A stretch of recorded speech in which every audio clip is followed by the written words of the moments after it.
Booktube. Yes, sir. Anybody surprised by this? Guy who likes books, talks about books in all of his videos, is doing a book review video. Wow. In our next story, Fork Found in Kitchen. The reason I'm making this video is mostly for two reasons. One, because I want to. Two, because I read a lot of books in September and October. I read 6 books. Technically 5 and 95%, but one of them I finished on November 2nd, but I'm counting it. So I want to kind of take you through all of the 6 books that I read and give you my opinions, and if needed, pitch them to you. So that's what we're doing today. So I'm going to be doing this in chronological order of me reading them. First on the list is Mistborn Part 3, The Hero of Ages.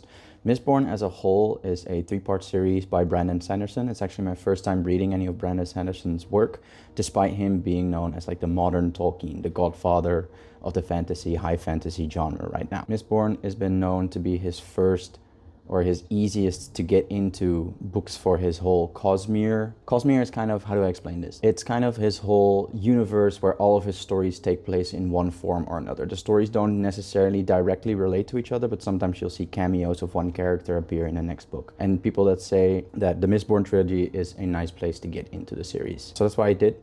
The Mistborn trilogy as a whole, imagine if at the end of Lord of the Rings, Sauron won, the bad guy won. And then for 1,000 years, he builds up his power until he's eventually perceived as a god.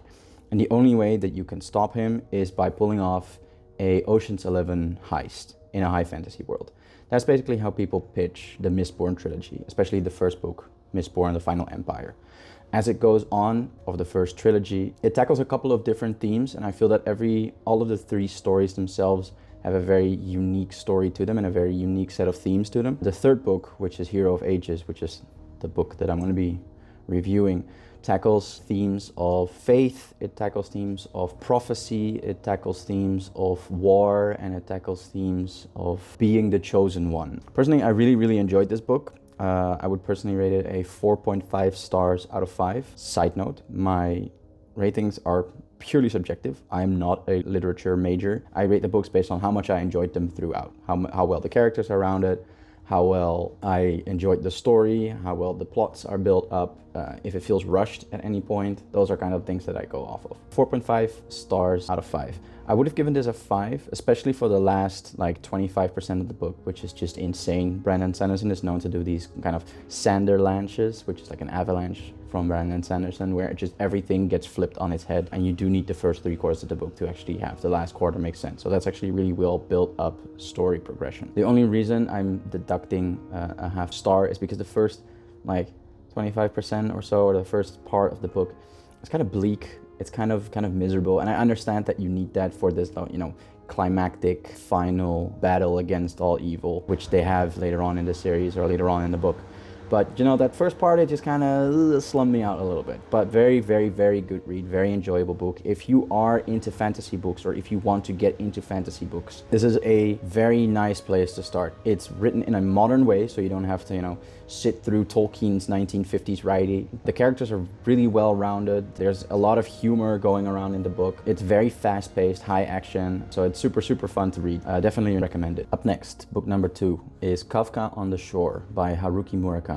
It's a novel that follows 2 characters with stories that kind of run parallel until they eventually hopefully reach at some point. That's how most of Haruki Murakami's books are built up. In this story specifically, you follow a boy who is trying to escape from everything that his life has been up to that point, and you follow an old man who has the ability to talk to cats. And as you follow their stories, you are met with a lot of themes surrounding surrealism, dreams, identity, and the split between soul and body. This book didn't really hit for me. The reason for that is not per se the book. It's mostly me and my mindset going into reading the book. I had previously read 2 books by Haruki Murakami, and I really enjoyed what he did in terms of his slice of life describing of just normal situations. You know, he could take describing of grass and make it feel serene. He could describe to you a smell and you would smell it, you know. Things like that I really enjoyed. Less so than his whole surrealism part about it, which is one of the other themes that he is known for. And Kafka on the Shore, apparently, is one of his most surrealistic books. There's this thing called the Haruki Murakami bingo. Basically, it just has a bunch of like really weird tropes, which pretty much all of them hit in this book. And some of them are just really weird. This book really left me wondering whether what I was reading was real or not on multiple occasions. It just felt like a giant, huge fever dream. There were certain parts that I definitely enjoyed for the aforementioned reasons, but overall this book didn't really hit for me. Like I said, mostly because I wasn't well equipped going into it.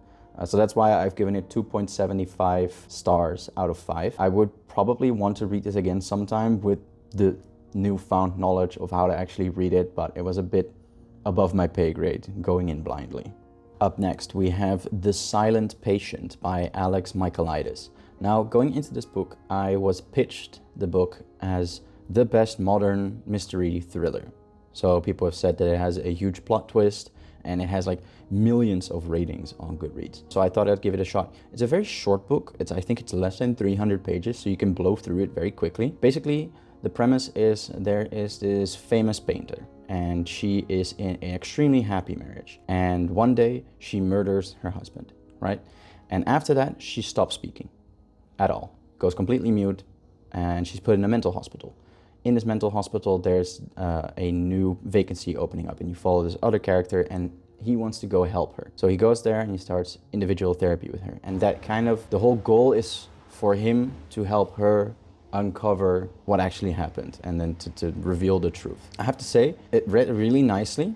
The book, I think I blew through this in less than a week. It was super fun to read, especially the end. Once you get to the end, you get to a part, like if you were going to read this book, make sure that the last like 100 pages, last few chapters, you have enough time to actually finish it, because you will stay up until you finish it. The plot twist is insane. The ending is very well executed. Super fun read, super consumable to do in between, you know, bigger pieces of story. Like if you have come out of a 4,000 page series, this is a really nice palate cleanser. So I'm gonna rate this 4.25 stars. No other comments really. It was just really nice to read. Good mystery thriller. Good psychological mystery thriller. Up next we have The Flat Share by Beth O'Leary. Basically this is a romance novel where you follow two characters that share a flat, and they also share the one bed in that flat. How does this work? Well, he works night shifts and she works day shifts.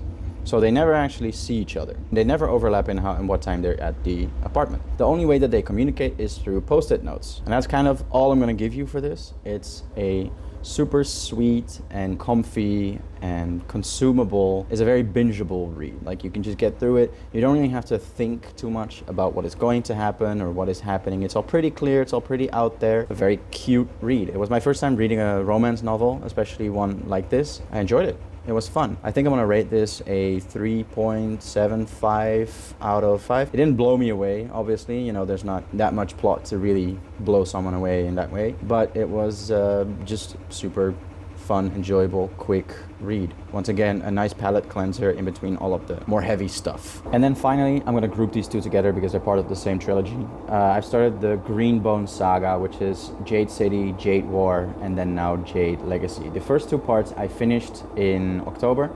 So Jade City and Jade War, which is what I'm going to be talking about. Imagine if Peaky Blinders, the Netflix show, was set in a Asian-inspired high fantasy show. It's a super unique twist on the fantasy genre in something called a modern urban fantasy, as I've been told. Basically, you follow around this family of high-ranking officials in a so-called clan. A clan is one of the political structures in the high fantasy city called Janloon, and Janloon is a city on the island of Kekon. Now, you follow around various members of the Kaal family as they navigate this kind of crime politics structure way of living, and all of this while they live in a world that is infested with so-called green bones, which is people that have a certain affinity to wearing any kind of jade, the gemstone. And this jade that gives them supernatural powers. They get increased strength, increased speed, increased perception, and a whole bunch of other things. You follow around these people, and it's less so much a action high fantasy. There's some fighting and some violence happening, but it's very political. It's a lot of mind games, and you follow around these people as they try to expand their territory, increase their revenue. It's super cool. It's like I said, it's much like It's much like Peaky Blinders in that way, right? Violence is there, as is with most crime, but it's not the predominant theme going on. So for me, for Jade City, I would definitely rate Jade City very high. I would give Jade City a 4.5 out of stars again. And the reason for that is because it was so unique. Like, I've read quite a few fantasy books and quite a few high fantasy books, which is basically where you have a whole new world appearing around the characters. And I've never had anything like this. I've never read anything like this. It was so unique. The characters are also so believable and so well written. You really start to care for them. And that's why every time something impactful happens to one of them, your heart is racing. You are on the edge of your seat. And that's really what you want something like this, such a story, to do. So definitely for me, 4.5 out of 5 for Jade City. Such a good read, such an enjoyable book. Highly recommend it to anyone. Jade War, for me, I'm gonna give it a little bit lower, and I'll get into that. I'm gonna give this about a 4.0 to 4.25, somewhere in that range. The reason for that, mostly for me, is because it didn't add much news to the whole story. I understand that this is a trilogy, so it is supposed to be one story, but you kind of want each individual novel to also have its own thing. I thought that the conclusion of the first novel would be the resolution of one plot point, and then pretty much the entirety of the second story continued on this one plot point, and it still remained to be a pivotal point of the whole plot overall. And that kind of threw me off for a little bit, but you kind of have to accept that and, you know, read it not so much as the individual stories, but more as the whole trilogy. So that's why the rating is a little bit lower. As said, you're still following fantastic characters in a completely beautifully fledged out world. Like, it has its own topography, it has its own geography, it has its own political structure, it has its own mythos. Everything is thought of. So it's super immersive, this whole world. So definitely go read Greenbone Saga. Everyone that I've recommended it to has been super excited to read it and has said super cool things about it. So definitely go read it. All right, let's look ahead. So what's next? As you know, with the book club, we've been reading The Women by Kristen Hanna. As of recording this, we've actually finished this, and we're going to be starting on Yellow Face by R.F. Kuang, I believe, as of this weekend. So that'll be happening over the next few weeks. For me personally, I'm going to be finishing Jade Legacy in the next week or two, I hope, I assume. I'm on about page 500 out of 700. After that, I'm going to be doing another palette cleanser, one or two. I've already picked out the books, and then I'm going to be picking up my next really big series, which is going to be sci-fi. I have done one sci-fi book, which was Project Hail Mary, which, but this time I'm going to be picking up the Sun Eater series by Christopher Ruocchio, I believe it is how you pronounce it. Yeah. So Christopher Ruocchio, his Sun Eater series. It is a currently 6-part series, but the 7th part is coming out in 4 days. So that's why I'm picking this moment to read them.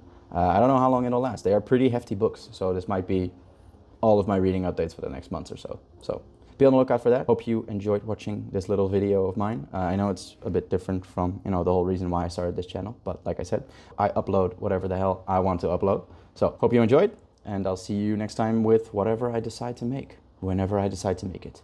Bye!